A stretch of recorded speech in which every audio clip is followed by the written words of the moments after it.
Yang kedua, Matius 13 ayat 33. Dan ia menceritakan perumpamaan ini juga kepada mereka. Hal kerajaan surga seumpama apa? Ragi yang diambil oleh seorang perempuan yang diadukannya ke dalam tepung terigu 3 sukat sampai hamir seluruhnya. Ya, jadi saudara lihat tadi potensi itu adalah benih. Benih itu mempunyai kekuatan untuk mengubah dirinya. Jadi saudara lihat, kalau hidup dalam kerajaan Allah, saudara hidupmu harus berubah dulu. Saudara tidak bisa mempengaruhi orang lain kalau hidupmu sendiri tidak berubah.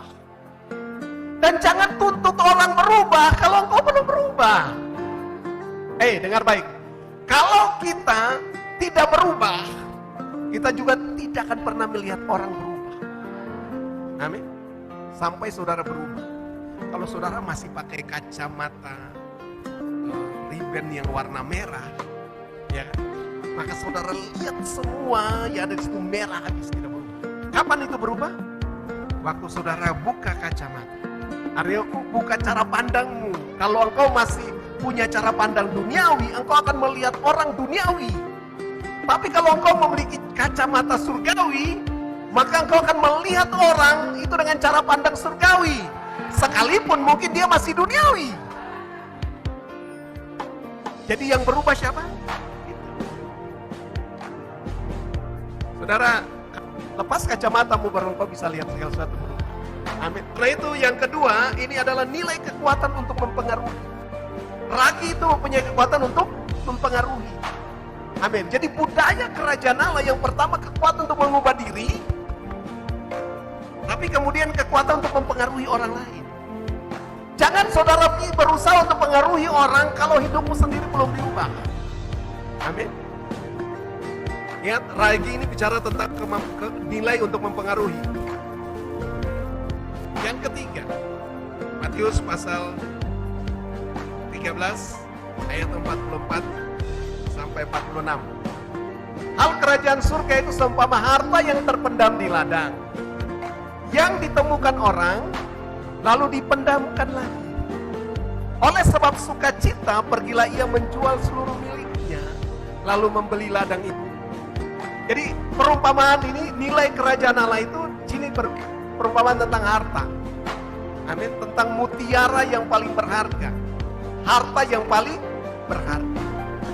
Artinya begini, sesuatu yang mempunyai nilai yang tinggi. Tadi budaya kerajaan itu dimulai dengan benih yang artinya kekuatan untuk mengubah. Yang kedua berbicara tentang ragi, itu kekuatan untuk mempengaruhi. Amin. Yang ketiga itu nilai bicara tentang sesuatu yang paling berharga.